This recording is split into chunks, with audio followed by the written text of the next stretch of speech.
We're now on YouTube. Hello, everyone. All right, I'm gonna go pop out the chat room, even though I know that we're probably not gonna be in the chat room too much during our recording, but we're gonna go in at the very end. But let me just I just gotta do this, okay.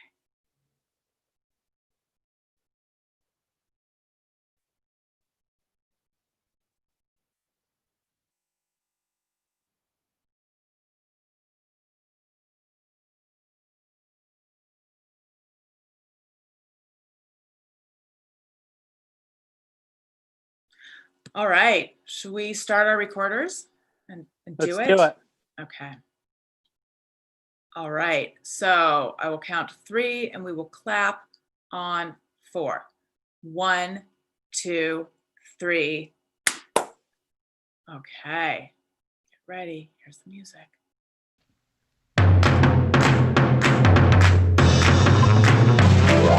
Childish, oh shit. Last time I checked, I was still a kid. Childish, childish. This all freaks me out. Hey. Childish, oh shit. How can I parent when I'm still a kid? Childish, oh shit. Who the hell decided I was ready for this? Childish, oh shit. This is like a job that I cannot quit. Childish, oh shit. Maybe I should have gotten fixed. Hey now, Greg Fitzsimmons here. Allison Rosen here. Together, we make up a powerful team that's been highlighted on a website this week of what to listen to on Election Day. A lot of pressure, Allison. That's right. Fast Company included us in their roundup of like spend Election Day. I don't know if it was with these podcasters or what to watch on Election Day. So if anyone is here from Fast Company, kudos, because we did change the time in between when that ran and right now.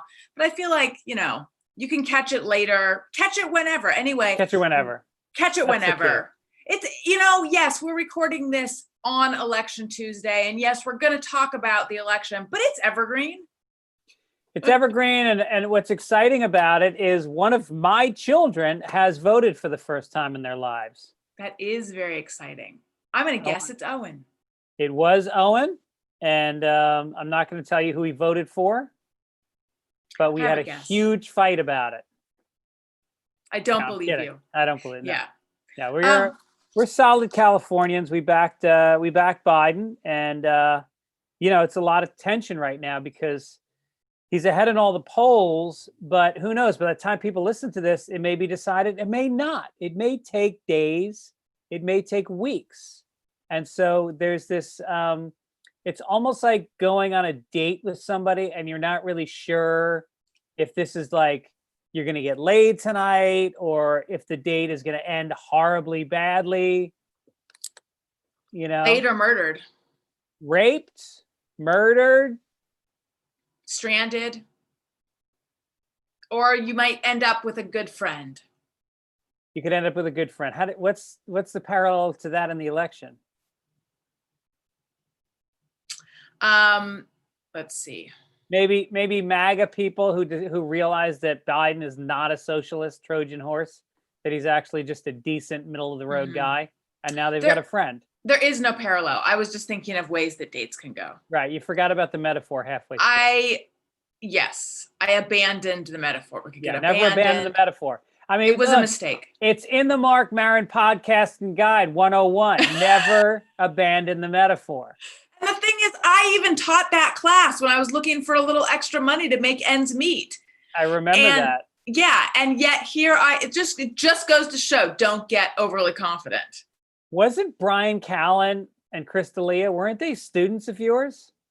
They were my students. So you launched those careers. I did, yes.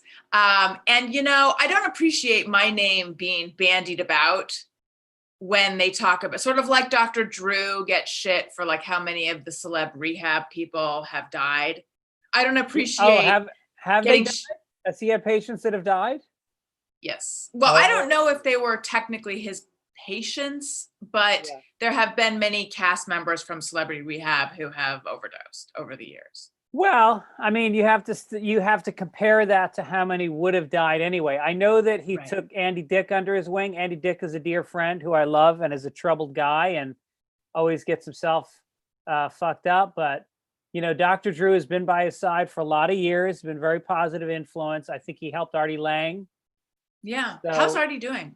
he's doing great. Good. He's got his podcast. Obviously, he's not doing. I'm a little worried he's got too much time on his hands right now because that's where he gets into trouble. But maybe I'll call him and check in. Yeah, do that. Should I do it right now on the podcast? Yes. Would he like that? I don't do. The Do we care? problem is he changes his phone number too often. I can't. What? Well, let's see what happens because I think that people are on edge today and they need this kind of distraction.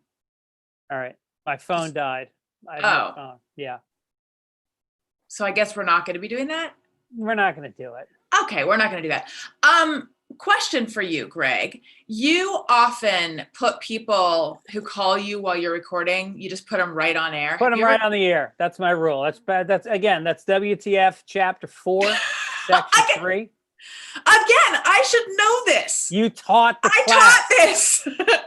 Oh yeah, what I was saying, I want to get back to that though, to chapter 4. But what I was saying is, I don't, in the same way that Dr. Drew gets shit for like how many people, have perished, I don't appreciate my name being brought up every time someone gets canceled for harassment.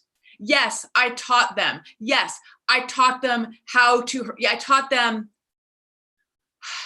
Maybe I said yes means no, but I think no means yes, but I think everyone knows I was joking. So you would not my think that fault. they would get the irony, the Allison Rosen irony, and maybe you left out the chapter about, did you do the bit at the end? A lot of times you have to add a week to do the don't rape anybody. Did that come up? It was extra credit. Oh, So not right. everyone did it. Right. They're adults. That's all alleged. It's all alleged. Yes, exactly. So anyway, chapter 4, what was it again? I've already forgotten again. Chapter 4. Of the class that we teach. Well, I mean, you start at the beginning and you say, whenever you start the podcast, always make sure that you have spoken before the podcast briefly.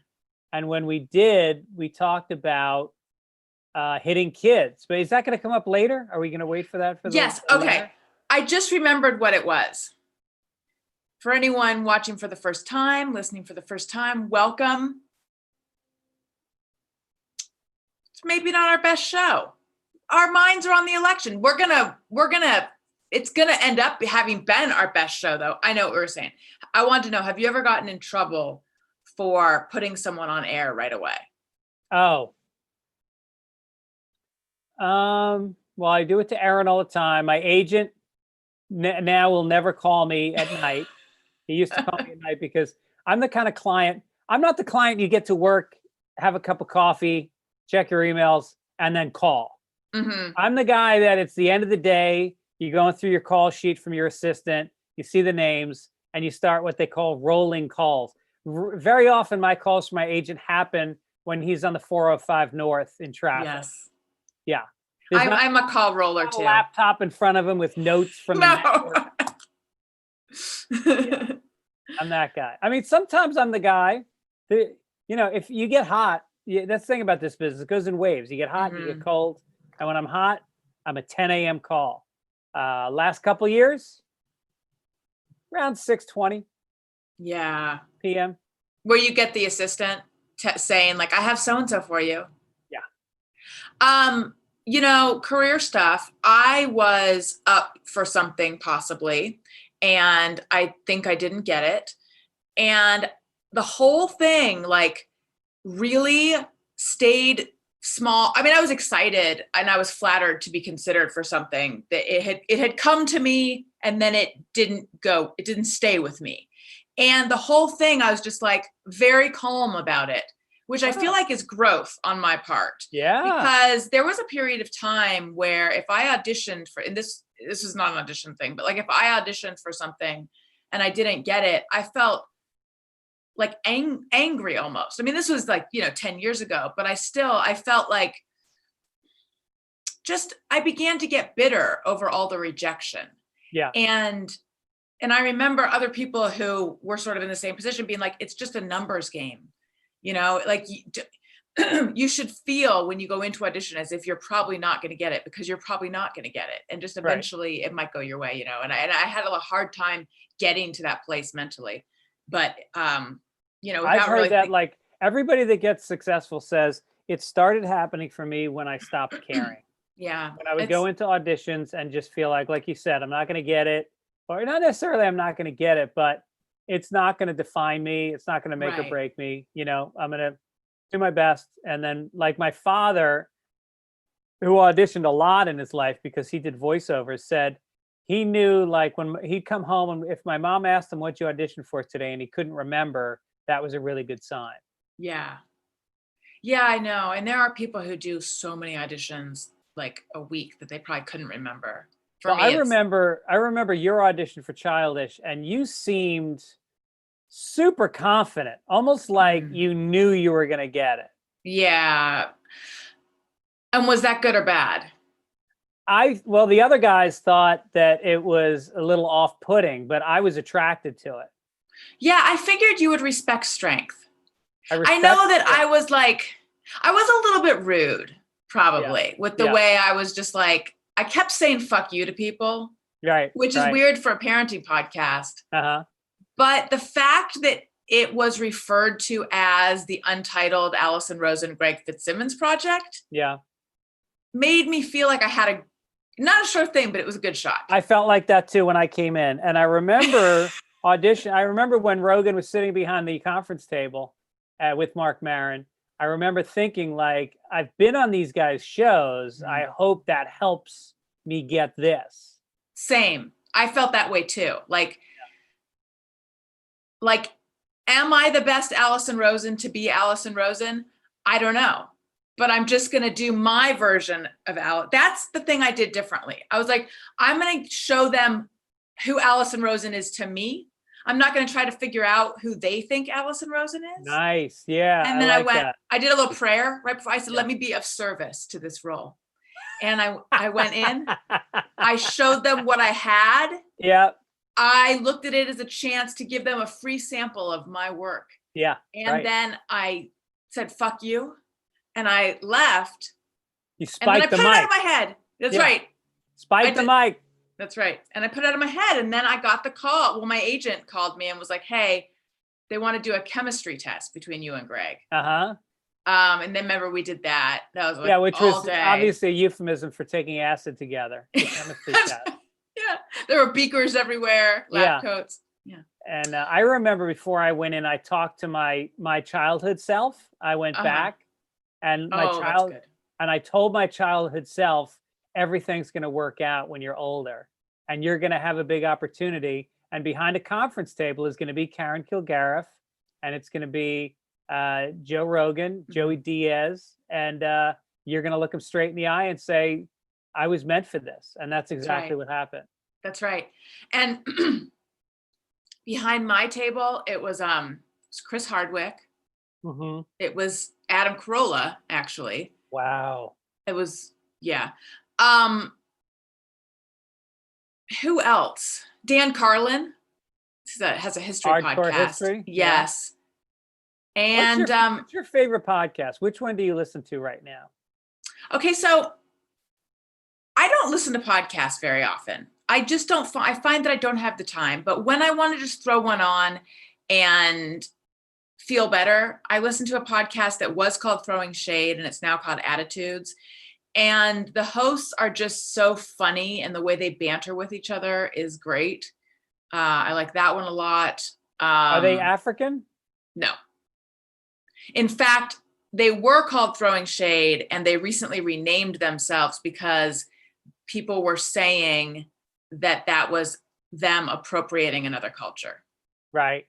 So they changed themselves. What about you? What do you listen? I know you listen more than I do, probably. Not that much. Every day I get up, I have a cup of coffee, and then I walk the dogs and I listen to The Daily. So that's about So I take about a 30-minute walk. That's about how long the daily is, 25, 30 minutes. And then I listen to audiobooks. But then if I do listen to a podcast, it's generally either Duncan Trussell's Family Hour, I love him. or I listen to Rogan, depending on the guest. I like a guest that's a scientist. I like him to get deep into some like nuclear physics or astronomy or something that you just know nothing about, because Rogan is a really good sort of the questions he asks are very accessible. Mm-hmm. You never get lost, and as smart as the people are, you never get lost, because if he gets lost, he doesn't have an ego where he won't stop and go, wait, I'm not following, can you explain that? That I is think great. is like one of the strongest points of his show. How's he doing? Have you talked to him since he moved over to Spotify? He's doing great. Yeah. I talk to him all the time. He said he loves Austin. He really gets riled up when he's talking about California. He fucking hates Gavin Newsom. He hates Eric Garcetti. He hates the cancel culture that is LA. So I think he hated paying taxes on $100 million. I think he saved. I mean, look, if he saved 10%, that's $10 million he saved by moving to Texas. Right. And I think it was more than 10%. It was probably 20, 25%. That's $20 million by moving to Texas. Right. Yeah. I can see the appeal of that. Well, here's the thing. I can see the appeal of that when also quite possibly your quality of life is going to be better in Texas. Like, that's the thing, is that, and honestly, I miss New York. If I could live anywhere, I probably would go back to Brooklyn. Same with me. But do you also have a spouse who has no interest in living in New York? Well, my wife grew up there, so okay. She's done. She literally did not live off the island of Manhattan, because she went to college there also, until we moved to LA when we were 33. She lived for 33 years on the island of Manhattan. So she's done. Yeah.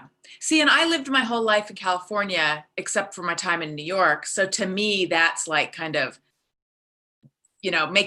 choosing my own path, making my way in the world is not being in California. That being said, I'm fine here, but we've talked about this a lot of times. Like, it's very expensive to live here. There are things about it that are annoying, and there's not really a reason to be here right now. Right. Although, depending on how things go politically, at least it's like a good, safe place. If Trump gets elected, there's a reasonable chance that next summer we're going to move to Portugal and rent out our house. That's good. Let people know now if they want to live in the Fitzdog's Casa de Fitzdog. Do it. Well, what am I doing? I'm sitting in this goddamn office, 3 days a week doing my 3 podcasts. I'm doing them all over the internet. Yeah. And there's no stand-up to do here. What am I doing? This is insane. And I think I mentioned to you, I have a friend who was in New Jersey and now lives in Portugal. Oh, you didn't tell me that. Oh, I do. Yeah. I know. I keep meaning to ask her, like, how was the process of going there? You have to buy like $20,000 worth of Portuguese stocks. Like, there's an index fund in Portugal, and you have to buy into it, and then you can live there. Or you can buy a house and you can live there as a citizen. I don't know, citizen, but that sounds really easy. Yeah. I mean, that is a very privileged statement that I just made. That sounds really easy. $20,000 or a house. I thought you were shitting on me when you said it. Like, oh yeah, Greg, that's easy. Just grab 20 grand. No, I actually meant easy because we've been looking at Canada and I can't figure out how to become. Canada doesn't want you. Right. And so it's too fucking cold. Portugal is the most beautiful climate year round. You can go in the ocean year round in Portugal. Right. And you want to travel around Europe how about that? How about I stay there for 4 years and every weekend the flights in Europe are like $40 to go to like Rome from Portugal. Super cheap. And you just bounce around. Meanwhile, rent out my house in Venice Beach for a fortune because people are idiots and they all want to live in Venice. So we could live like kings in Portugal and sit out the 4 years where I think if Trump wins, I think this country's I think democracy is in peril if he wins. I agree. Nod to our listeners who might not share our views. I get that you're out there. I disagree with you. I feel it is imperative that he gets voted out, and I hope that that happens today. But yeah, we'll go to Portugal too, and then we can do Childish in person from Portugal, and then we can be like, this is amazing. Why did we wait so long? And, and it's going to be hard for people to adjust to us doing it in Portuguese. But if they're committed to the show, Right. they're gonna get, Alibaba or whatever that app is, and they're just gonna learn it. Duolingo? I think there's one called why am I thinking there's one called Alibaba is like the Chinese Amazon.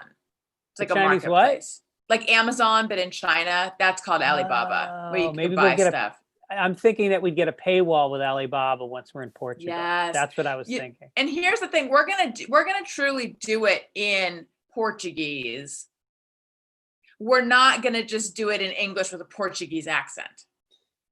Right.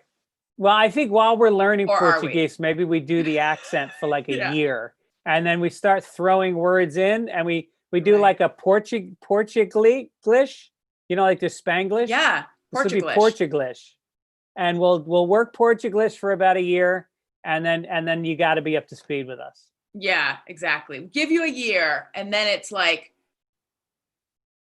we speak Portuguese here. Go home. Go home. Yeah. Se habla. You know what? We don't speak it yet, so I can't do this joke. All right, listen, Allison. This yes. show is called Childish. We're 20 minutes in, and we've not talked about children. But it's election day. This is an outlier. That's right. Should we do some news that do a little involves children? All right. Yeah, that's a good idea. Let's do it. Time for the news.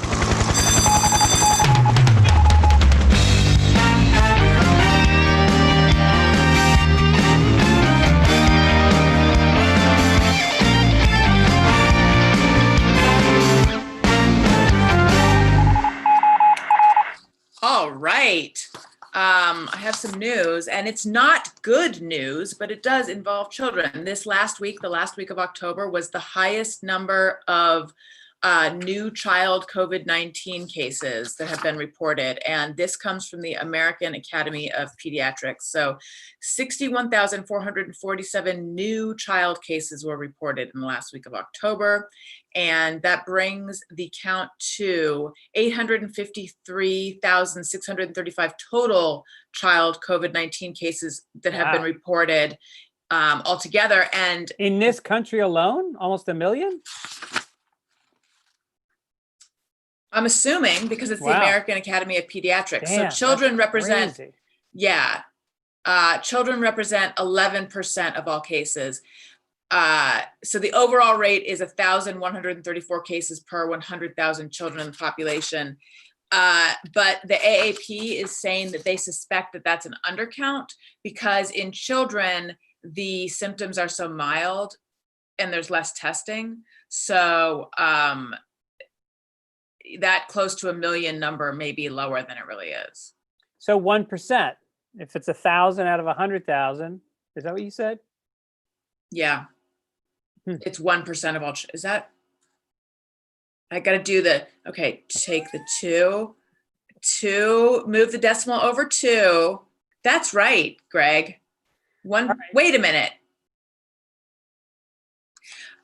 I can't do the math. Owen had a little scare at school. He lives with 5 other guys, and they're very, very good about quarantining. They literally just hang out with each other. Mm-hmm.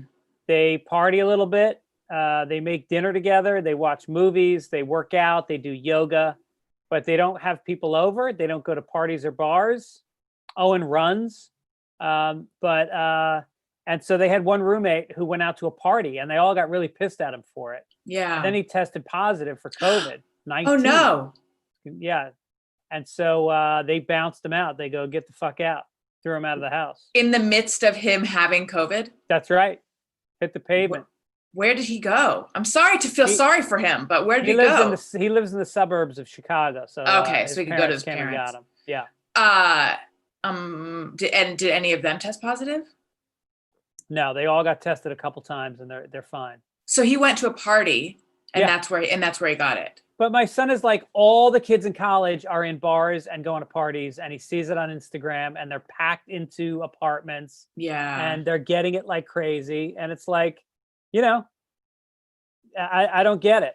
It's like, this thing ain't going away unless people do social distancing and masks. Right. I get that businesses are closing because of it, and I think we need to work on getting businesses open, and I think they're starting to do that better. But in terms of socially, you got to just bite the bullet for a little while and say, I'm not going to crowded parties and I'm going to wear a mask. Just wear a fucking mask. So this kid wasn't wearing a mask? No. Did he have symptoms? Like, was he symptomatic and that's why he got tested? Do you know? Yeah, he had symptoms. Is he okay? Yes. No, he got tested because he had symptoms. Okay. Yeah. That's really scary. Yeah, I see people being social. And in fact, I'm going to not call out by name a certain person that we all know, but this is about a certain person that we all know who is doing all this social stuff on Instagram and having parties and things, and people we know are part of these gatherings, and it's getting press and everyone's like envious and, oh, look at the life they're leading. And they post about their rapid COVID test that they do. So it's all supposed to be COVID free. However, I still feel like it's really in poor taste to be having big social events. It's a friend of ours. Is it P. Diddy? It's another friend of ours. It's not Who is Kim it? K either. Who No, is it? I don't want to say. It's not a friend. It's not a friend of ours. It's someone in our. Have they been on our podcasts? Not mine, possibly yours. Well, I don't who want to is it? say. It's someone powerful, so I don't want to say. Wow. I'll tell you after. Really? I think so. I think this person is powerful. I'll tell you I after. can't believe you won't say it on the podcast. I don't want to make an enemy. Well, say it and then we'll bleep it out. No, because everyone who's watching right now will hear. Yeah, so that's the prize you get for watching us live on YouTube. No, I taught what was the name of my class? Was it how to have a podcast? Oh, that's right. In my how to have a podcast class, chapter 5 was don't be fooled into making enemies because Greg Fitzsimmons asked you to. It was all about you. It was all about you. And then they showed film strip after film strip. That was the technology we had of you like beguiling people. Yeah. Listen. All right. Well, why don't you text it to me? When I do the ad read, you text it to me. Okay, but I have another news story. Okay. And it actually dovetails nicely because you mentioned that your son kicked this kid out and then he went back to live with his parents. Well, he is not the only one. According to Pew Research, based on the census, Pew Research Center analysis of monthly Census Bureau data, the 52% of young adults right now are living with one or both parents, and this is the highest. What percentage? 52. Oh my God. This is the highest percentage in American history, in a record that they know of since the Great Depression. Of what ages? Hang on. They are 18 to 29-year-olds. Wow. Yeah. Before 2020, the highest measured value was in the 1940 census at the end of the Great Depression, when 48% of young adults lived with their parents. I think it's great. We're meant to live with our families. I think that, when you go back and you look at other countries, other cultures, moving away from your family was like, it was literally incomprehensible that you would do that. And now it's just standard. Mm-hmm. I love it if my kids want to still live with us. We'll all live together and, we'll raise their kids and it'll be great. Especially during the pandemic, it makes sense. Like I had a listener call into my show and talk about how she, broke up with a guy who she'd been with for 6 years, and she just like packed up from San Francisco and is moving back to, I think it was Michigan. And she had, various feelings about that. And I was saying that if I didn't have a husband and kids, I would probably go back to and be with my parents right now, like Nikki Glazer's with her parents. It doesn't, if you're alone, if you're single, unless you prefer to stay that way. It doesn't really make sense to live that way in the midst of all this. No. It's just easier to have Yeah, now companionship. you can help out your parents. You throw in a little rent money. Why not? Exactly. Yeah. Okay. Family dinners. So, all right. I know that you're itching to do your spot so I can send you the name. Yeah, I really want to read you this ad. Okay. This ad's really important to me. It is for, actually, this is a really good ad. We do some where I'm not as excited about. You cannot say that. I didn't say which ones I'm not as excited about. I believe in all the companies, but there's some that I really go like, I'm so happy to put this message out there. Like this one resonates with me more than others. Okay. All right. Let's hear it. Oh, you just texted me the name. Yes. Do you know who Been on my podcast several times. Okay. And yes, that person is doing that. Okay, listen. Insurance is so important. Life insurance in particular, because it's the one check I write every month that I go, my father died when he was 52 years old. My mom was only 49. She didn't have a lot of work experience. And without his life insurance policy, she would have really been screwed. And, and she got it through the accountant, and he didn't get her a great policy. And, it helped her out, but it could have been better. Policy Genius was going to make sure you get the absolute perfect insurance catered to your needs at the best possible price, because they don't sell it. They look for it. They compare it. And it takes minutes. How much coverage do you need? You compare policies starting as little as $1 a day. You can even skip the in-person medical exam in some cases. Here's the best part. They handle all the paperwork, all the red tape. Any issues, they do it. You just sit at home and wait for your life to be insured. So, look, they got a 5-star rating across 1,600 reviews on Trustpilot and Google. If you need life insurance, head to policygenius.com right now and get started. You can save 50% or more by comparing quotes. This is the best money you'll ever spend. Policy Genius, when it comes to insurance, it's nice to get it right. There you go. Nice. Yeah. Should we do some? Oh, you know what?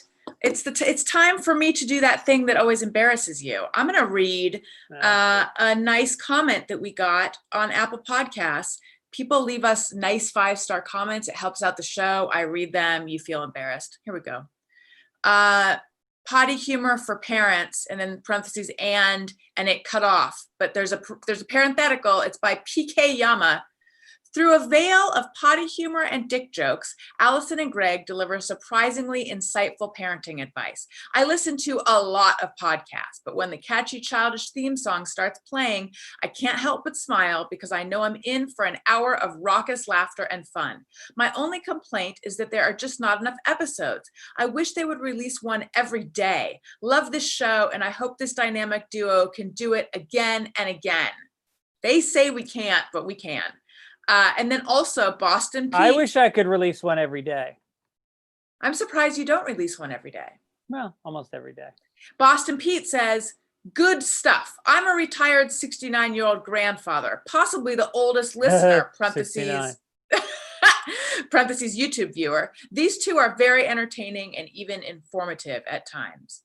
Do you think at times, I know that's a little backhanded. That's all right. We deserve it. But do you think on your 69th birthday, you can demand from your spouse the 69 position?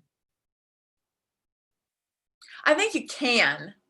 The question is, are you going to want to? Because I already don't have, I've got no need. I mean, maybe, you know what? I'm waiting to hit my sexual peak.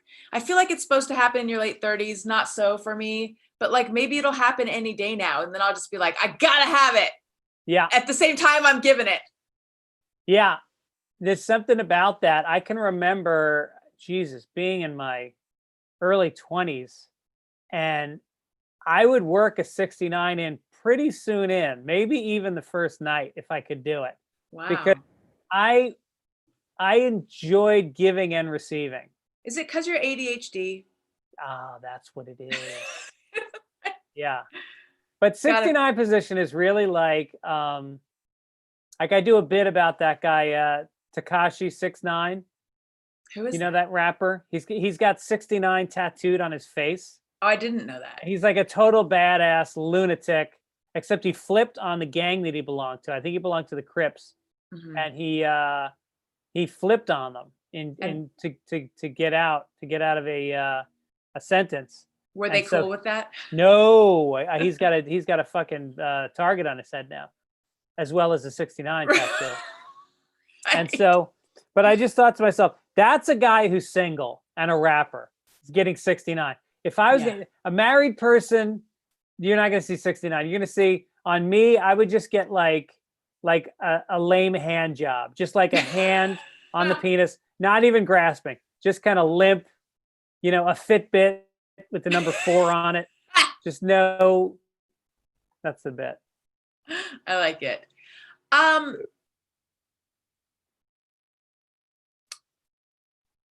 Well, Take now it I off. have to say Take it. it off.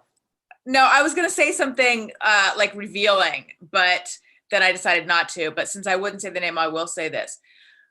Okay, full disclosure. Yeah. Last night, I, like a lot of people, was having trouble sleeping. And this is what made me think like, oh, maybe my sexual prime is around the corner. I was feeling like a little bit horny, but also selfish. Like Daniel was right next. If he heard this, he would be like, I can't believe you didn't, let me into what was going on with you. Cause he would definitely be into this. But I just felt like I feel a little bit horny, but I wouldn't mind having an orgasm, but I don't want this to turn into like a whole thing that's going to take an hour and a half or whatever. Hour and a half's a little long, but that is long. Jesus. I know, but like maybe other women feel me on this one. Like it's just sex can be a whole thing. And I don't feel like having a whole thing right now because the point is I want to go to sleep. Yep. I want to be able to like reduce my anxiety and just fall asleep. And I feel like it's going to be a whole thing that then it's going to like wake me up. So I'm just going to go to sleep. Yeah. Is what I did. Right. How often do you feel like horny but selfish? You're going to say you never do. No, I feel that sometimes. I mean, I generally, there's no feeling it. We got JoJo's in the house, and then my nephew is staying in the guest house in the back because he's working in LA right now. Oh, right. And so finding an opportunity is what makes me horny. It's like when I realize that everybody's going to be out, that's when I'm like, all right, this is happening. This is right. going down. And I don't care. It can be quick. If she wants it quick, I got that in the bag. I got that in the toolbox. If she wants to put on a Yanni record, light a couple candles, lock up the dogs, get serious about it, I'll do that a pan too. Flute. Yeah. Yanni was the pan flute, right? Yeah. I close the curtains too. I turn off the lights, close the curtains. Well, that's good. You don't want your nephew to see. I don't know which way your bedroom faces. Yeah, faces the back. I don't need that. So, no, but I think that's an important thing to talk about because I think for women in particular, it is lovemaking isn't the same as sex. Men can have sex. They can have it. Mm-hmm. Women, more often want to make love. But I think, maybe you got to learn how to just get it done. You need to be vocal with Daniel and just say, look, we can make love other times. Right now, I'm horny. Do you want to have a quickie? Quickies are great. Everybody loves a quickie. I should have just said that. Do you get tired afterwards? Like, can you fall right asleep afterwards? No. No, it like fires up a lot of stuff in my head. Yeah. And I know that men typically get sleepy afterwards, but it like totally wakes me up. So I don't know if that's how it is for most women. I suspect it is. Yeah. I don't know. Should we do some highs and lows? Highs and lows. Was that our one ad? That was our one ad for this episode. Okay, good. We're not weighing you guys down with a lot of ads. That's right. Although if we were, that would also be great.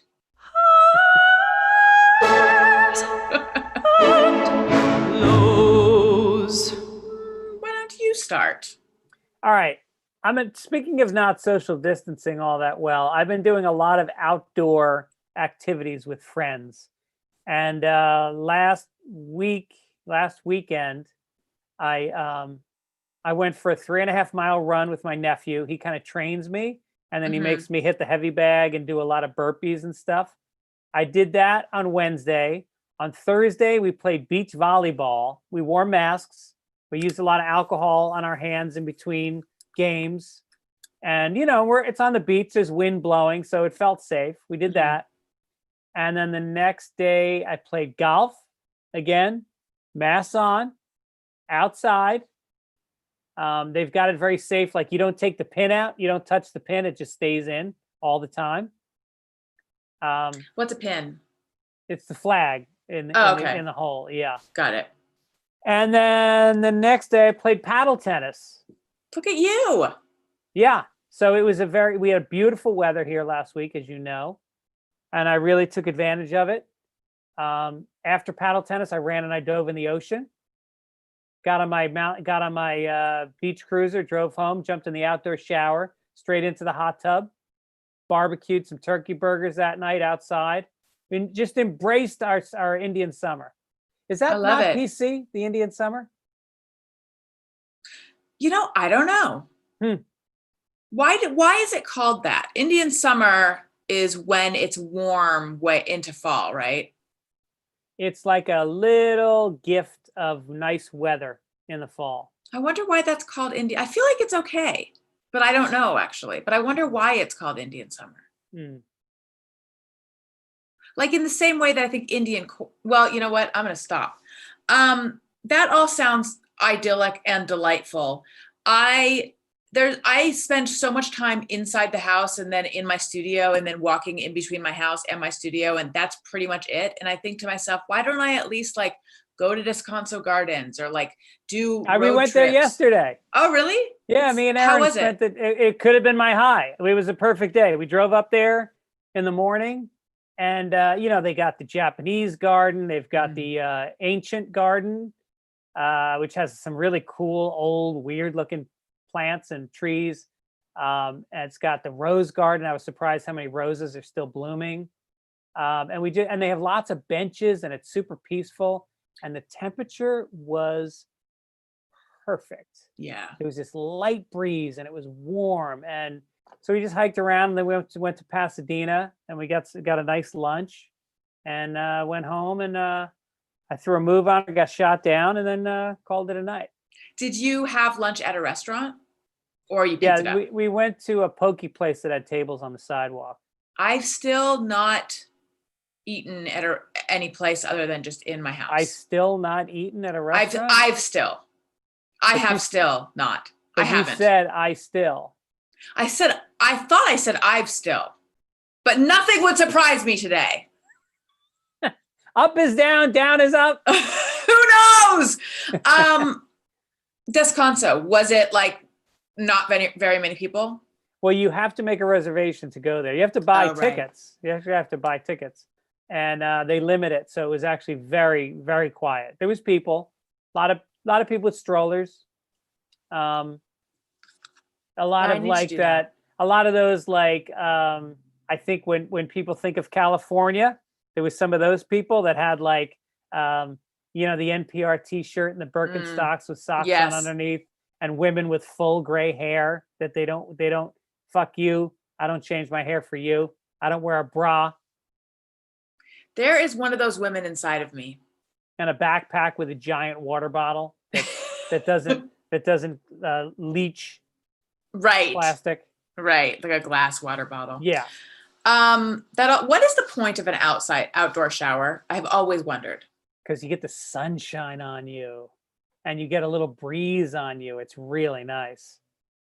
I've literally never wanted those things when I've been in my indoor shower. If only there was sun and breeze. You could put a fan. I guess I could put a fan in my bathroom and just put in a higher watt bulb. Yeah, there you go. So my high, Halloween. We had a really nice Halloween. I am not a Halloween person. I'm surrounded by people who love Halloween. In Burbank, in normal times, like goes off on Halloween.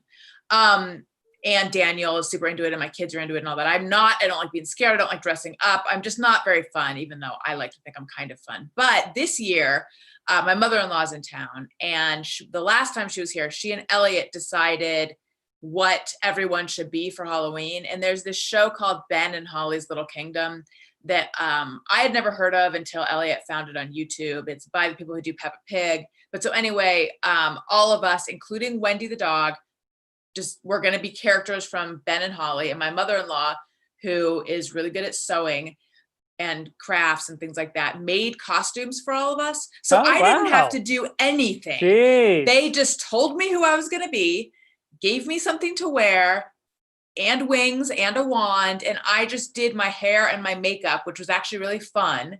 And then my sister and her husband and their kids came, and we had dinner, and we had like a Easter egg hunt, but for Halloween candy. And it was actually, and I think it was a nice evening, but also the bar is set so low because,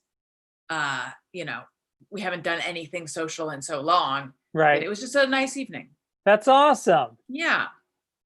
And I enjoyed dressing up, which normally I don't. What was your low? Mine was Halloween also. We had a nice time. Me and Erin went up to, my friend Mary has a pool, and she had us over, and it was just 5 of us. And, we smoked a little pot and just sat outside for like 6 hours and talked, and they all had a bunch of drinks, and then we drove home.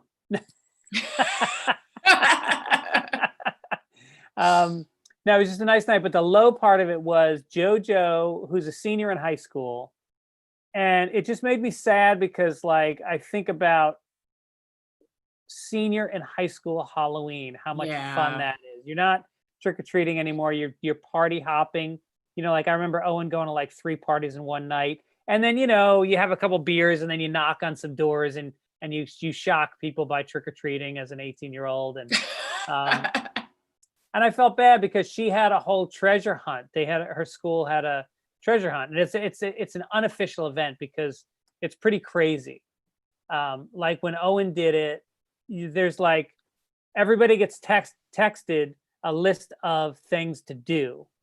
Oh, that's and cool. You have to videotape them, and whoever accomplishes, and each one has a point value to it, depending on how hard it is to do.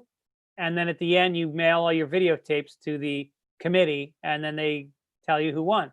And when you say unofficial, is it like run by students or? Yeah, it's run by students, but one of the things is jumping off the Venice Pier, which is like completely illegal. It's like 60 feet in the air, and you land in the ocean with like the big poles from the pier. Scary. Yeah, so that's like 20 points. And then another one is, the fountain in the 3rd Street Promenade. You have to submerge yourself in that.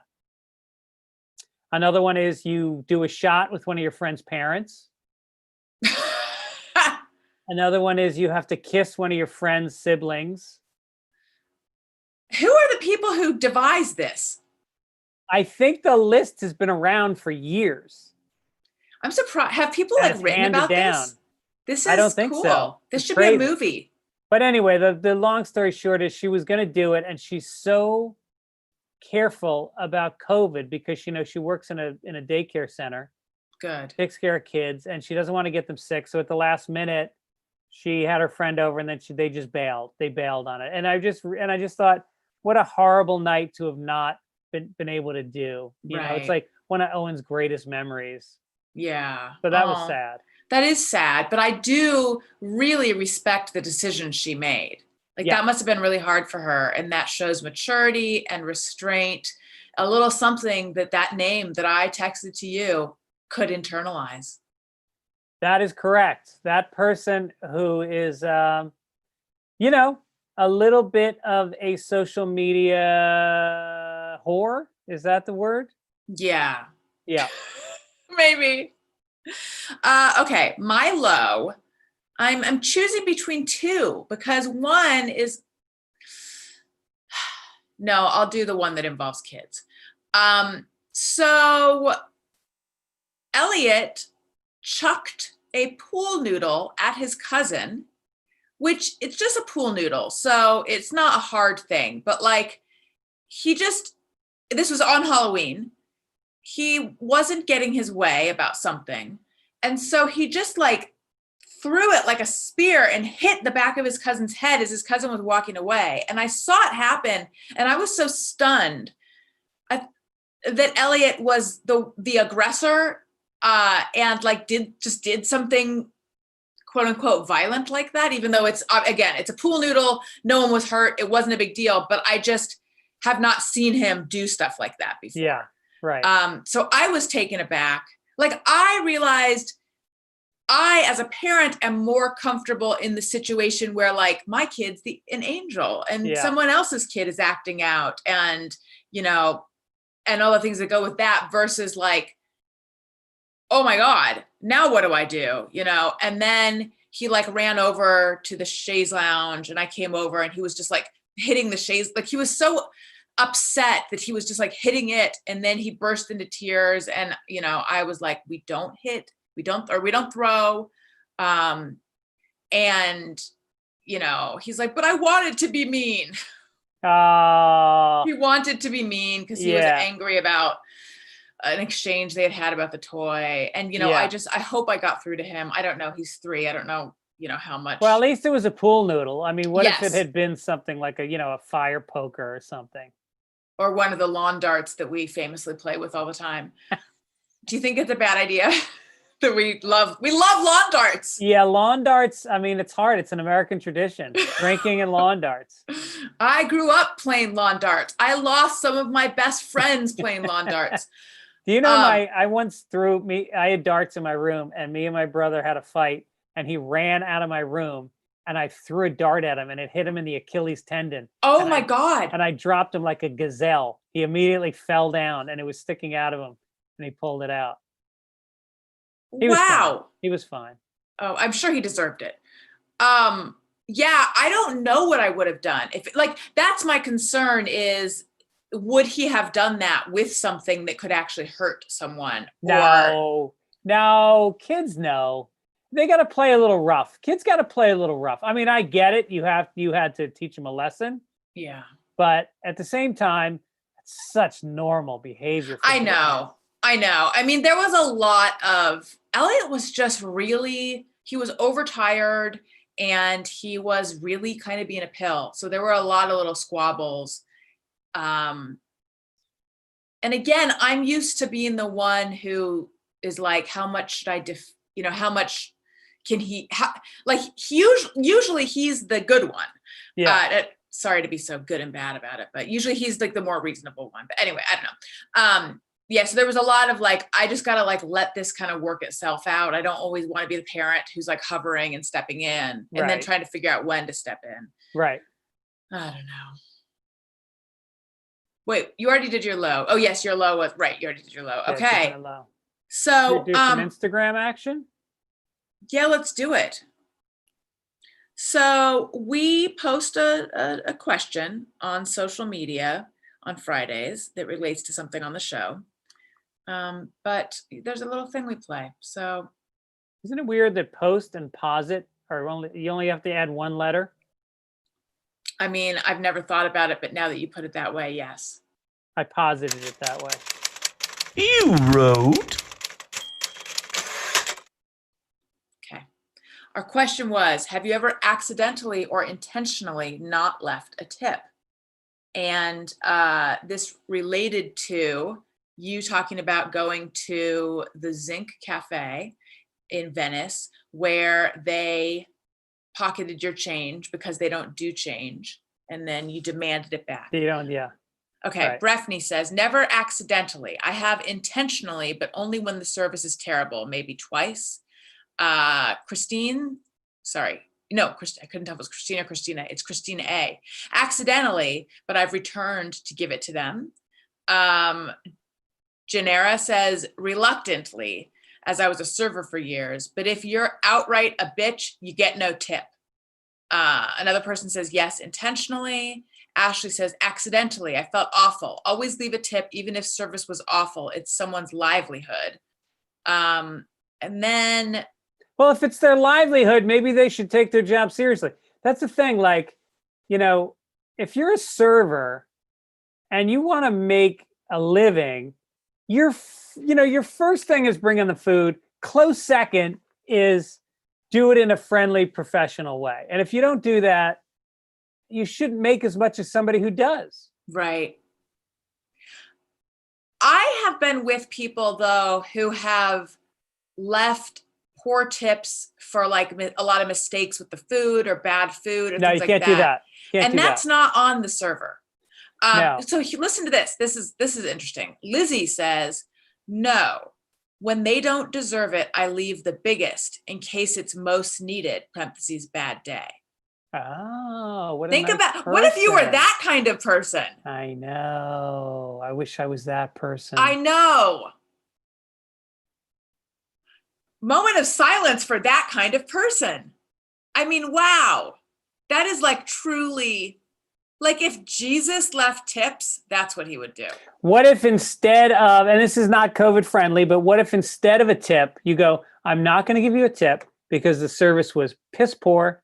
I needed you never offered me a refill on my coffee. You didn't smile, but I will give you a hug in lieu of a tip because you're having a bad day. I suspect that the server would not be into that. Yeah, I can imagine. One time I accidentally gave a taxi driver a very small tip. Like I had miscalculated it and he threw pennies at me. No. Is that a Jew thing? He threw change at me. Yeah. When I say is that a Jew thing, meaning like because I'm Jewish. Well, no, it's New York. I don't think he did that math. I don't know. I just turned and there was a cascade of change headed my way, and then I realized. Okay. Well, when I was a parking attendant at a country club for many years, there was a guy named Dr. Angelilli, and he was the worst tipper. And he would just give you some change. It would be like 4 nickels and a dime. And so he had an old Buick, and the Buick had like a hollowed out bumper in the back that like cupped at the bottom. And so he would hand you the change, and then he'd get in the car, and then you'd go behind him and you'd put the change into his bumper, so that we figured eventually he's going to hear this rattling and take it to the car shop to get it serviced. And then they'll find all the change. Do you think that happened? I don't know. I like to think so. Do you think it taught him a lesson though? Because he might have just been like, cool, 57 cents. God's smiling on me today. Like, we used to get, because it was a country club, there were the cheap old guys, and they would come and they would golf in the morning, and then they would go into the grill room where they would eat, and they'd play gin and watch golf, and they would drink like gin and tonics until they were fucking slurring. And then they would come outside at about 5 o'clock and get into their cars. And you had to help them get into their cars because they were so drunk. Yeah. And then the ones that were cheap, and then some of them got drunk and they would give you like $10. One guy gave you $20 every time he had a Corvette. Nice. And he would leave pot in the car and go help yourself. Oh, I think you mentioned him before. Yeah. Yeah, it's interesting how drunk driving was really not a thing people worried about at all until. And also, if you were drunk and got back in the day before anyone cared, and I was not driving at that time, but I think I was alive for a bit of it. I was a child during it. If you got in an accident and you were drinking, did that matter? Like drunk driving has always been a charge, right? Or no? It was a charge. I never got it. I don't know why, because I certainly did it. I'm not proud of it. I'm very lucky that nothing bad ever happened. But my dad got a couple DUIs and he spent the night in jail, but I think that's because that was for resisting arrest. Oh. And I remember he never had to go to court for it. There was never like, a DUI where he lost his license. Mm-hmm. It happened twice and he walked or stumbled. Should we do some emails? Let's do them. Oh, I already played the you wrote thing. I'll do it again. Oh, wait, we have a voicemail. Yeah, do that voicemail? voicemail. I Let's like do a that voicemail. voicemail. Okay, if you would like to call into the show, we play voicemails. We'll never answer. That's our guarantee, except maybe someday we'll change. But for now, leave us a voicemail and we'll do it on the show. 805-317-4243. And in case you missed that, just go to childishpod.com and you can find all of our contact stuff.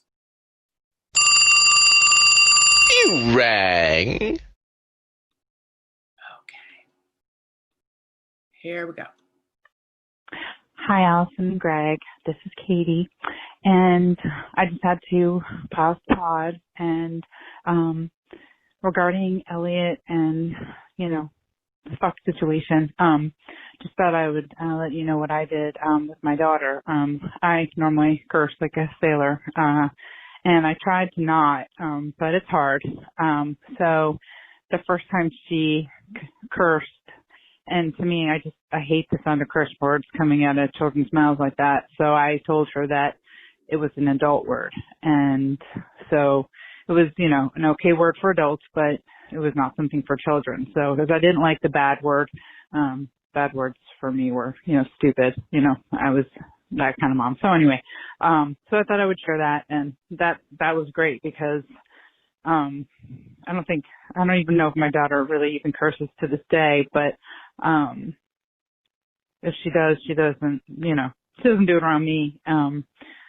And so, yeah, it worked like a charm. I never had an issue. So I love you guys. I think you're both great. Thanks. Bye. Thank you. Yeah, I like that idea because so she's referring to Elliot saying fuck sometimes now. And me sort of like gingerly trying to say, oh, that's a bad word. He's like, it's not a bad word. I wanted to be mean. Yeah. I like the idea of saying it's an adult word because that he does understand. Like he understands that when he's older, he can have coffee. When he's older, he can drive. When he's older, he can pick up Owen. And when do you curse more than when you're jacked up on coffee driving a car through LA? That's right. Yeah, it's a full adult day. Another one that he put on the list of things he's going to do when he's older is put salt on food. Oh, so the whole list is when he's older, he can have gumballs, drink coffee, pick up Owen, drive a car, and put salt on food. Oh, another super, super silly Elliot thing is one time I must have said, like, okay, I'm going to put Owen to bed now. Or I don't know, Daniel must have said, do you want to pop in and say goodnight? So now he always wants to pop in and say goodnight. And he goes in, he says goodnight, and he goes, now I want to pop. And he stands there and he jumps in the air. And then he walks out. Horrible. Oh, that's great. Truly. I think you need to videotape that and put it on TikTok. Yeah. Oh, I do. I'm not even on TikTok anymore. Get on TikTok. And put that on there. Do you make TikToks? I've never made a TikTok. I just watch them. Just a lurker. But I think it's time that I start making them. Yeah. Do it. You could do, you could have your daughter shave your head again. That's a good idea. Like, what was your most popular Instagram? I think it was probably that, or when I got the bidet and I experiencing a bidet for the first time, a cold water bidet for the first time. Are you still loving it? Not that much. It's not a great bidet, and it's sort of just it sprays, but there's a lot of splashing, and so the whole undercarriage, balls, paint strip, ass cheeks, everything's getting wet down there. And so I find that I use more toilet paper drying everything than I would have if I just did a dry run. You need more precision in your bidet. Uh-oh. Yeah, like I know that like Tom and Christina have one that like, Theirs is heated. Comes out like, here's the thing about mine. It sits in the back of the bowl and it shoots at an angle. Okay. Theirs extends, shoots straight up, and you can control the temperature with your little remote control. Right. You can move the spray in wherever you want with the remote control. And it also, there's a little cologne. It does anal bleaching. and a tan and a spray tan. So it's a lot. Gives you colonoscopy. colonoscopy. Does all of it. Yeah, they have a loofah sponge comes out. They have it's called a Toto washlet. It's very nice and it's heated. But now, if yours, like, how do you feel about the temperature aspect of it? Is that a problem It for doesn't you? bother me that much because after you work one out, it can get a little warm back there, and the cold water can actually feel kind of refreshing. I was gonna be like, what are you doing? Like, not in a sexual way, but just like, man, what kind of effort are you putting into going to the bathroom? But honestly, I understand what you mean. Yeah. Okay, now let's do some emails. And I'll play it again because it's so good. You wrote. All right. Oh, yes. And if you would like to email us, childishpod@gmail.com. Okay, this first one comes into us from Maria. I was listening to the latest episode where you talked about giving more health information, and then Greg mentioned his wife is a certified doula and lactation consultant. I just thought, how about having Erin on as a guest on the show? Good luck with that. That would be awesome. I've been listening to Fitzdog Radio since the GFE, and the kids being 4 and 6, or something like that. Heard so much about Greg's family over the years. It would be very cool to hear from Erin, although I also realize she may not be interested. Well, should we call her right now? Yes, but wait, hang on. What's the GFE? My phone is dead. Did you It used to be called the Greg Fitzsimmons Experience for like the first year of the podcast. I didn't know that. Yeah, that's an old callback. That's from 11, 12 years ago when I started it up. Wow, that's cool. Why haven't you been charging your phone? I forget all the time. I'm not a big phone user. As you know, it's very hard to get me on the phone. I rarely answer. It's usually not on my person. I just leave it somewhere. I think that actually, if I want to communicate with you, email is better than text, isn't it? Probably. Yep. All right. Well, you should charge your phone. Yeah, it's charging right now. I got it hooked up. I got it hooked up to a charger thing. It's from the David Spade's old show. Nice. When you would do the show, they would give you a gift bag, and it had this on it. But I did the show about 11 times, so I have 11 of these battery chargers for my phone. I've given a bunch away. I was going to say, would you want 10? Because I'll take one. I'll give you one next time I see you. Thank you. So will Erin ever come on? I think I suggested Erin coming on a while ago too.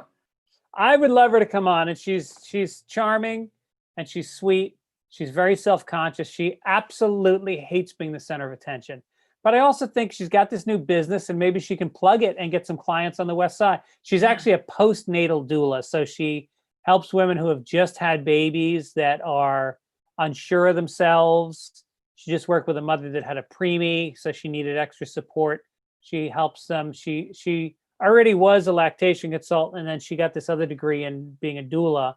So she's very, which also deals with breastfeeding a lot. Mm-hmm. So she knows tits. My woman knows titties, and she can help you feed your baby.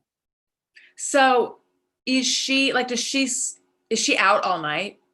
Postnatal No, dueling? she actually she's got a partner, and it wasn't even fully her client. She was just helping her partner out because she still has a job working in a doctor's office. And so she's going to sort of transition from working for the doctor into doing the doula. But there's less doula work right now because a lot of women don't want anybody in their house with a newborn. So she's gonna take it slow. That makes sense. I was thinking about teeny tiny babies today, and I was thinking how I miss having a little teeny tiny smushy baby on my chest. And it's my kids are bigger. And even though Owen is still, like, we think of him as a baby, but he's almost 2, and it's different. So someone near me needs to have a little baby. Yeah, there's something about a little baby crying and then you calming them down, and that ability to make a baby go back into like oh my God. Yeah. I'm looking forward to JoJo having a baby in the next couple of years. I mean, she's 17 now. We're Irish, It's so late. it's time. Yeah, It's late for her. Yeah. yeah. What's yeah. wrong with her? She's a lapsed Catholic. So then we got a letter from Andrea, who says, "Hi, Allison and Greg, who I always leave out. Sorry." Okay, yes, this was on your other podcast, Aryan Boyfriend, but I totally get the same thing. Aryan Boyfriend? That's your other podcast? No, wait a minute. Okay, letting people behind the scenes for a minute. But this gets cut out of the audio, but you people who are watching get to hear it. You mentioned an email where the person mentioned my show, but I thought there's another email we got where it had to do with my show. So I don't know what this one is about. Oh, all right. Well, so anyway, ARIYNBF is the Twitter handle of my show is ARIYNBF because that's Allison Rosen. But people call it Aryan. That's been an ongoing joke for a long time that it looks like Aryan Boyfriend. Okay, got so it. this Okay. email, I don't know what this email is. All right, well, let's read it. Okay. But I totally get the same thing where you can't sleep, but if you flip upside down and sleep where your feet were, now you can fall asleep. What is that? So weird. I mentioned, and I just did this last night, when I have trouble sleeping, I get out of bed, I go to the bathroom, I come back, I take my pillow, I put it at the foot of the bed, I pull my covers up, and then I get in bed, I like flop onto the bed above the covers, and I go to sleep, and I sleep like that for a few hours, and it always works, and I don't know why. And I'm wondering if it's because like I just get hot, and something about being outside the covers is I don't know what it is, but it totally works. Have you ever done this, Greg? Are you talking about a Platonic 69? Yes, I totally am. Wow. Sexual 69. It's like all the uncomfortability of a 69 position without the sexual pleasure. It's a great idea. Yes, but for me, the discomfort of the 69, in addition to all the, it's like you got to kind of like, you got to put your body in the shape of a 6 or a 9. Now, This is just a Platonic 11. Yeah. I have never turned upside down, but I can see my wife snores like to the point where I think she may need a sleep mask or a, what do you call it? CPAP machine. Yeah.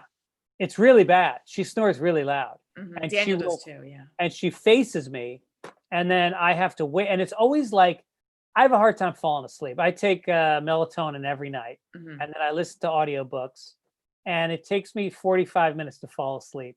And and then at about an hour into going to bed, she begins snoring so fucking loud and she's facing me. And so then I have to wake her up and tell her that she has to roll over. And 99% of the time she goes, "I wasn't snoring." And I say, "Yes, you were." And then she says, "I wasn't even asleep." Like very angry. Adamantly, yeah. And then I say, "No, you were." And it becomes a whole thing. And then she turns over, but now I'm all awake from having this argument with her. Right. And I'm up for another hour. Do you ever use earplugs? I do use earplugs. Does that help you? Because I sleep with earplugs. But the thing is, I fall asleep with the earbuds in, and then I'm asleep. And then sometimes if I'm just falling asleep, I'll swap out the earbuds with the earplugs so I can avoid the snore situation that's about to happen in 15 minutes. Yeah. Yeah. Daniel snores and Wendy, who sleeps in our bed, snores. So I've got like... Hit the pavement, Wendy. I don't even know how that would work. I can't even imagine. Your dogs don't sleep in your bed? Hannah used to sleep in our bed, but she snored so bad that we got rid of it. And now she sleeps in JoJo's bed. How did you do this? How did you make the change? Picked her up and put her on the ground. That was the key, I think. So simple, like moving to Portugal. Wait, she can't get onto the bed herself? Nope, too high. And she didn't bark a lot? Because Wendy is, she's an entitled princess. Yes. She would bark a lot. Yeah. I mean, we could get through it, but we've decided, whatever, it's okay. I'll sleep when they're all dead. Yeah. That's it. Although I know once Hannah dies, she's blind. She's 15. She's not long for this world. But when she dies, JoJo's going to be so upset. She is in love with this dog. Always has been. We're probably going to have to buy another puppy just to keep her sane. Does she not feel that way about Brule? Brule bites everybody, so there's a little less love for him. Makes sense. Yeah. Allison. Did we do it again? I mean, it's hard to believe, but I'm looking at the recorder and that's an hour and 15 minutes. And that in fact means we have done it yet again. They thought we couldn't do it. No, they continue. It's getting to the point where it's ridiculous. It's like, have you seen how many times we've done it? Why do you keep thinking we can't do it? But there's a part of me that's glad they keep saying it because it drives me. It makes me get out of bed in the morning and go, we're going to do it again. When I'm running up those steps, like in Rocky, yeah, I'm thinking about how I'm going to prove them wrong over and over and over. And I love that you've been doing the podcast from the top of a flight of stairs. I mean, that really, it gives you a certain shine. Honestly, the commute is hell, but it's worth it. Yeah. It's worth it. We did it again. I want to invite people to come out and see me. I'm going to be, I don't know why this sounds crazy, but I'm going to Tampa, Florida on November, what dates am I there? The 19th to the 21st of November. I will be at Side Splitters performing my stand-up comedy routine. And then I will return home on the 22nd when my mom arrives from the other part of Florida. My son will have just arrived from Chicago, and we will be heavy with COVID. Now, are you going to perform with the fans facing the audience like you decided last time? Yes, absolutely. Fans facing out. Fans facing the fans. Nice. And I would like invite everyone to listen to Allison Rosen's Your New Best Friend. On Monday, I have Alexa Bliss, who's a WWE wrestler, on my show. And I just had Daniel on. And we took some calls, and I had Bob Saget on before that. I know we've talked about this. We did dual Bobs. Lots of fun stuff. And if you like what you're hearing, please make sure you're subscribed, tell a friend, leave us a nice comment, retweet our tweets, follow us on social media at ChildishPod on Twitter and Instagram. And I'm on Patreon, patreon.com/Allison Rosen. And we're both on Cameo. I've been booking a bunch of cameos lately. Oh, I better record it. It's gonna expire. I got to make sure it doesn't expire. I'm gonna do it today. And then don't forget, Sunday Papers comes out on Sunday, and Fitzdog Radio comes out on Tuesday. And I love you guys. Thank you for supporting the show. I love you too. You're the best. Yeah. God bless. And now we'll do a little post-game show with our YouTube followers. Yes. And, wait, hang on though. YouTube.com/Allison Rosen. But that was me looking at you like, do the ending, Greg. I know you always forget how we end the show. I'm Greg Fitzsimmons. I'm Allison Rosen. And we are Childish. Childish. 1, 2, 3. Childish. Childish. Okay. See, I used to say, and we are, and then you would come in for Childish, but then you started jumping in on the, and we are along with me. Oh. Yes. I'm sorry. Want to do it again? You, in fact, have forgotten. Yeah. I'm Greg Fitzsimmons. Hang on. I'm not recording that anymore. Let me turn it back on. Oh, no. No, we don't need to re-record it for the show. No, I meant re-record the entire episode. Ah. No, I actually meant, do you want to re-record it for the show? Okay, I'll turn that off. You want to re-record it for the YouTube audience so they have a sense of closure? Yes. Okay. Hey, I'm Greg Fitzsimmons. I'm Allison Rosen. And we are Childish. That felt right. Yeah, that felt right. Thank you. I had forgotten. Okay. All right, now I got to turn on YouTube. Yeah. And youtube.com, Allison Rosen.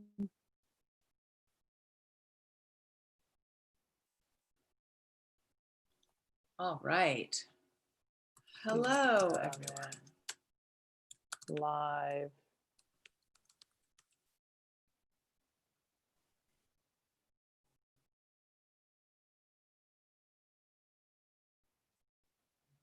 How is everyone doing today?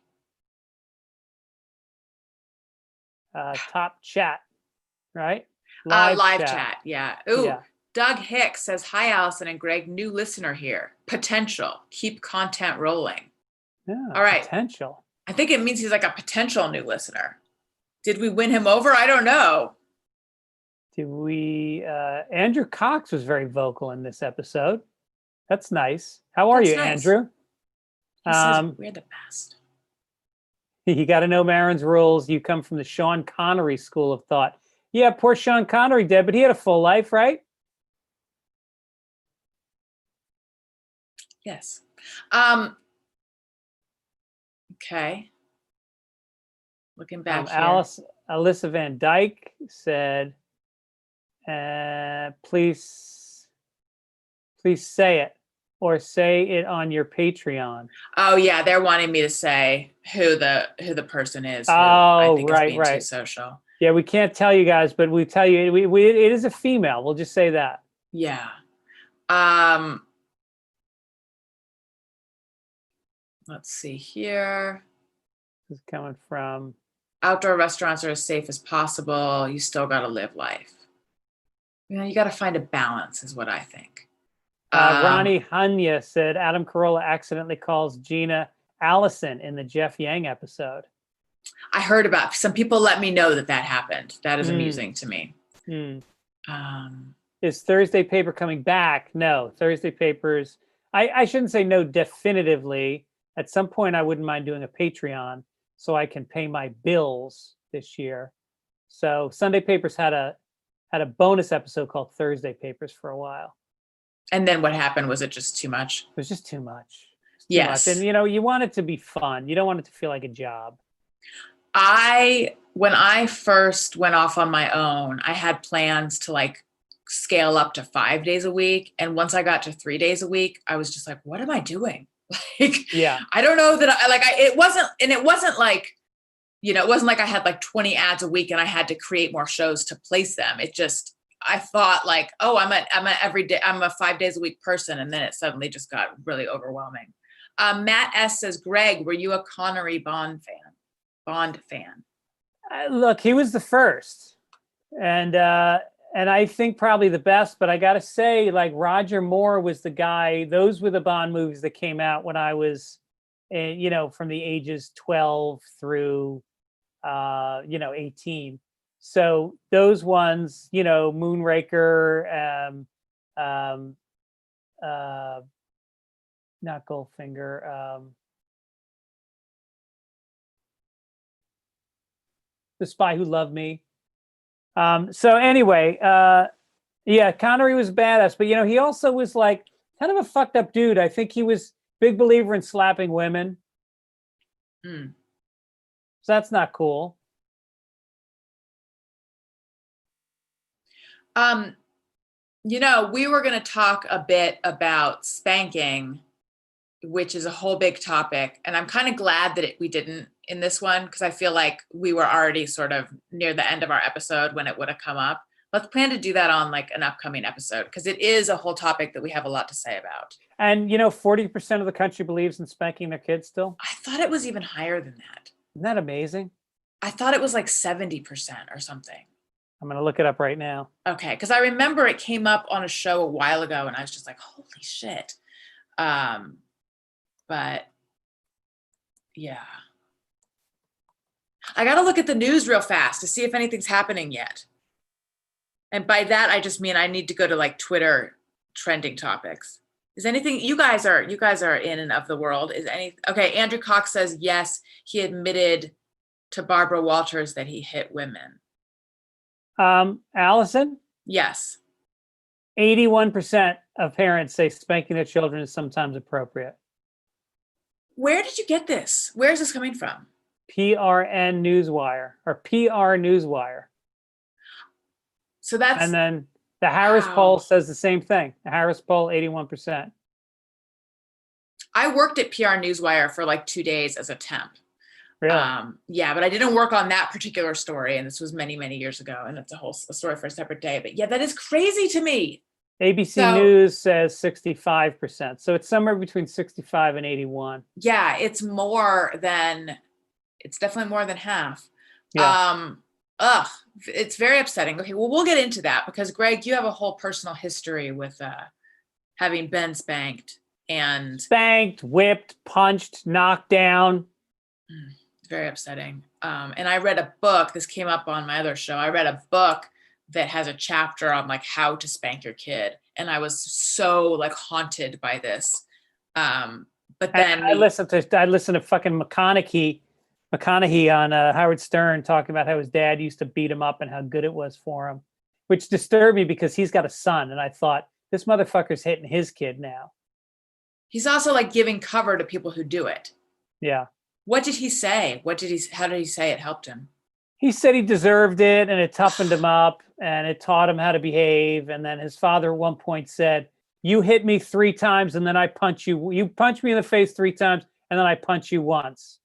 And it was this big, big manhood moment for him. And, just some Texas bullshit.